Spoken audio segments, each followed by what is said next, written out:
পশ্চিমবঙ্গের রাজনীতির অজেয় দুর্গ অবশেষে তাসের ঘরের মতোই হুড়মুড়িয়ে ভেঙে পড়ল। দীর্ঘ 15 বছরের একক আধিপত্য চূর্ণ করে দিদি এবার সত্যি হেরে গেলেন।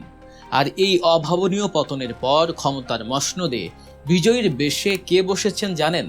এক সময়ের নিজেরই ছায়াসঙ্গী, ক্ষমতার লোভে রং বদলানো চরম সুবিধাবাদী ও দল বদলু নেতা শুভেন্দু অধিকারী।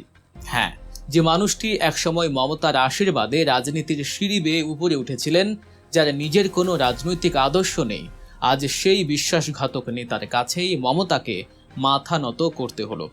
কিভাবে এই অসাধ্য সাধন হলো? দিদির সাজানো বাগান কি শুধুই শুভেন্দুর ডিগবাজিতেই শুকিয়ে গেল, নাকি এর পেছনে লুকিয়ে আছে আরও 5টি ভয়ঙ্কর কারণ, যা তৃণমূলের ভিত একেবারে সমূলে উপড়ে ফেলে মমতার পরাজয় নিশ্চিত করেছে? আজ আমরা মমতার এই পতন এবং শুভেন্দুর জয়ের পেছনের পুরো সমীকরণটির ব্যবচ্ছেদ করব।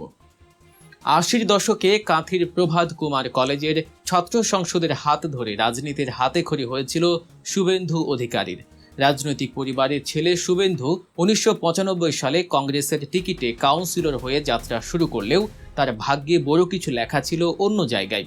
1998 সালে মমতা বন্দ্যোপাধ্যায় যখন তৃণমূল কংগ্রেস গঠন করেন, সুযোগ সন্ধানে শুভেন্দু দ্রুতই বুঝতে পেরেছিলেন কোথায় গেলে আখের গোছানো যাবে। তখন থেকেই মমতার ছায়াসঙ্গী হয়ে ওঠেন তিনি।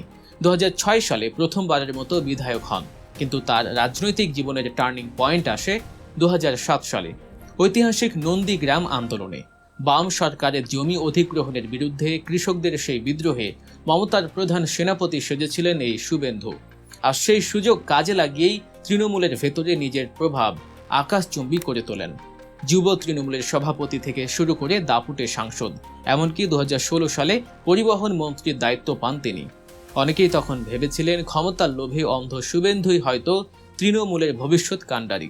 কিন্তু ফাটল ধরল 2019 সালের পর, যখন তৃণমূলে অভিষেক বন্দ্যোপাধ্যায়ের উত্থান শুরু হলো, তখন শুভেন্দুর বিশাল ইগোতে জোরদার আঘাত লাগলো। মেদিনীপুর থেকে মালদহ, জঙ্গলমহল থেকে উত্তরবঙ্গ, যে নেতা একাই সব সামলাতেন বলে অহংকার করতেন, তিনি দলে নিজের গুরুত্ব কমতে দেখে চরম হতাশ হয়ে পড়েন। ক্ষমতার মসনদ হাতছাড়া হওয়ার ভয়ে তিনি এক নিমিষে নিজের রাজনৈতিক আদর্শ বিসর্জন দিলেন। 2020 সালের ডিসেম্বরে স্বরাষ্ট্রমন্ত্রী অমিত শাহের হাত ধরে যোগ দিলেন বিজেপিতে। 2021 সালে নিজের চেনা মাঠ নন্দীগ্রামে খোদ মমতাকেই হারিয়ে তার দম্ভ যেন আরও বেড়ে গেল। আর আজ সেই দম্ভ নিয়েই তিনি মমতাকে হারিয়ে বাংলার সিংহাসন দখল করলেন। তৃণমূলে থাকতে যে শুভেন্দু নিজেকে সেকুলার বা ধর্মনিরপেক্ষ দাবি করতেন, বিজেপিতে গিয়ে সেই একই মানুষ পুরোপুরি ভুল পাল্টে ফেললেন। ক্ষমতার লোভে তিনি পরিণত হলেন চরম হিন্দুত্ববাদী রাজনীতির এক কট্টর চেহারায়। তার বক্তৃতা শুনলে এখন মনে হয় যেন পাড়ার কোনো আড্ডার আসর। তিনি এখন আর কোনো সংগঠক নন, স্রেফ মেরুকরণের রাজনীতি করে টিকে থাকা একজন সুবিধাবাদী দল বদলু নেতা। তার এই উগ্র রূপের সবচেয়ে হাস্যকর এবং আপত্তিকর দিকটি প্রকাশ পায় বাংলাদেশের প্রতি তার বিষোদ্গারে। ঢাকার নীতি নির্ধারকদের তিনি ইসরায়েলি কায়দায় শিক্ষা দেওয়ার হুমকি দেন, সীমান্ত অবরোধের ডাক দেন। এমনকি বালুরঘাট সীমান্তে দাঁড়িয়ে এই নেতা অদ্ভুত হাস্যকর দাবি করেন যে তিনি নাকি ট্যাঙ্ক আর ড্রোন নিয়ে এসে আক্রমণ করবেন। একজন দায়িত্বশীল রাজনৈতিক নেতার মুখে এমন কাণ্ড জ্ঞানহীন ও মূর্খসুলভ প্রলাপ প্রমাণ করে দেয় রাজনৈতিক দেউলিয়াত্ব ঘোচাতে তিনি কতটা মরিয়া ছিলেন। ভাগ্যের নির্মম পরিহাসে এমন একজন হাস্যকর প্রলাপ বকা নেতাই আজ মমতাকে হারিয়ে জয়ী হয়েছেন। শুভেন্দু অধিকারীর এই বিশ্বাসঘাতকতা এবং উগ্র মেরুকরণেই মমতার পতনের একমাত্র কারণ নয়। রাজনৈতিক বিশ্লেষকরা বলছেন, প্রায় 200টি আসন নিয়ে বিজেপির এই ঐতিহাসিক জয় এবং মমতার লজ্জাজনক পরাজয়ের পেছনে রয়েছে আরও 5টি সুনির্দিষ্ট কারণ, যা মমতার অপরাজেয় দুর্গটিকে একেবারে ধুলোয় মিশিয়ে দিয়েছে। প্রথমত, নারী ভোটারদের সমর্থন পুরোপুরি হারানো। এতদিন তৃণমূলের শক্তির মূল ভিত্তি ছিল নারী ভোটার বা লক্ষ্মীর ভাণ্ডারের সুবিধাভোগীরা। মমতা নিজেকে বাংলার মেয়ে হিসেবে উপস্থাপন করে এই ভোট ব্যাংক সুরক্ষিত রেখেছিলেন। কিন্তু বিজেপি এবার অত্যন্ত সুকৌশলে কেন্দ্রীয় আইনসভায় নারী সংরক্ষণ বিল পাশের বিষয়টি সাধারণ মানুষের মধ্যে প্রচার করেছে। বিজেপি নারীদের বোঝাতে সক্ষম হয়েছে যে তৃণমূলের শাসন আমলে নারীরা কেবল ভাতার মধ্যে সীমাবদ্ধ, তাদের কোনো প্রকৃত ক্ষমতায়ন নেই। রাজ্যে নারী ও পুরুষ ভোটারের সংখ্যা প্রায় সমান হওয়ায় বিজেপির এই নারী নিরাপত্তা ও কেন্দ্রীয় স্বীকৃতির বার্তা তৃণমূলের কট্টর নারী ভোট ব্যাংকে বড়সড় ধস নামায়। দিদির ওপর থেকে মুখ ফিরিয়েছে নারীরা, এবার শুভেন্দুর দলের পক্ষেই তাই রায় দিয়েছেন। দ্বিতীয়ত, রাজ্য সরকারি কর্মচারীদের পুঞ্জীভূত ক্ষোভের বিস্ফোরণ। বকেয়া মহার্ঘ ভাতা বা ডিএ এবং সপ্তম পে কমিশন না পাওয়া নিয়ে রাজ্যের কয়েক লাখ সরকারি কর্মচারী মমতা সরকারের উপর চরম ক্ষুব্ধ ছিলেন। এই ক্ষোভকে কাজে লাগিয়ে বিজেপি প্রতিশ্রুতি দিয়েছিল ক্ষমতায় আসার ৪৫ দিনের মধ্যেই রাজ্যের সপ্তম পে কমিশন কার্যকর করা হবে।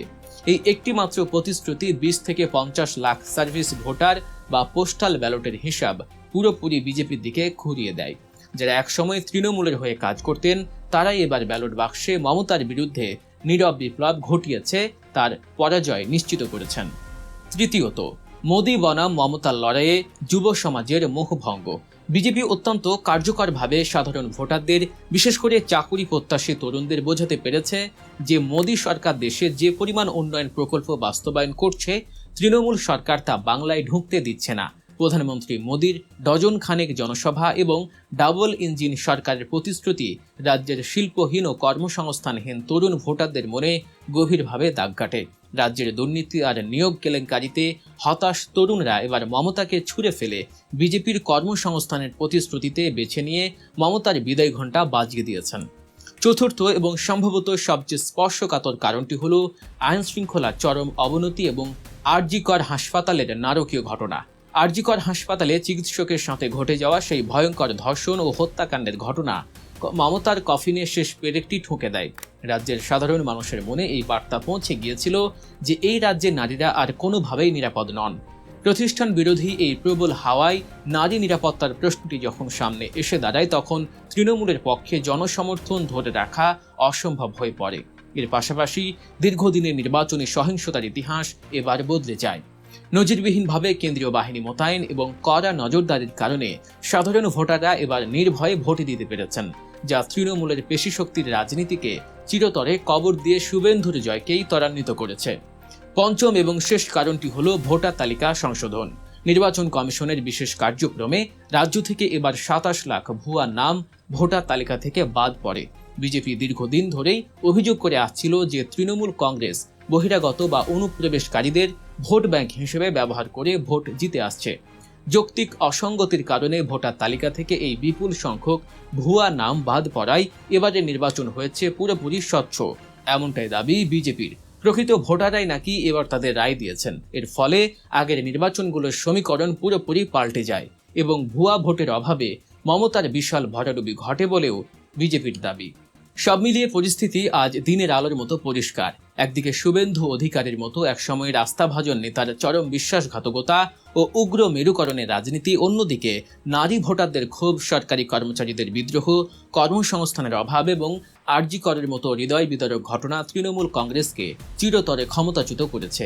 মমতা বন্দ্যোপাধ্যায় আজ পরাজিত, আর বাংলার মসনদ এখন শুভেন্দু অধিকারী এবং বিজেপির দখলে।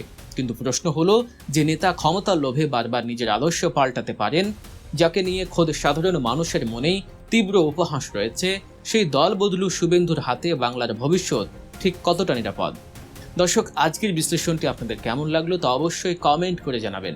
এমন আরও তথ্যবহুল ও বিশ্লেষণধর্মী ভিডিও দেখতে আমাদের চ্যানেল গল্প নিউজ সাবস্ক্রাইব করতে ভুলবেন না। দেখা হচ্ছে পরবর্তী ভিডিওতে। সে পর্যন্ত ভালো থাকুন, সুস্থ থাকুন। ধন্যবাদ।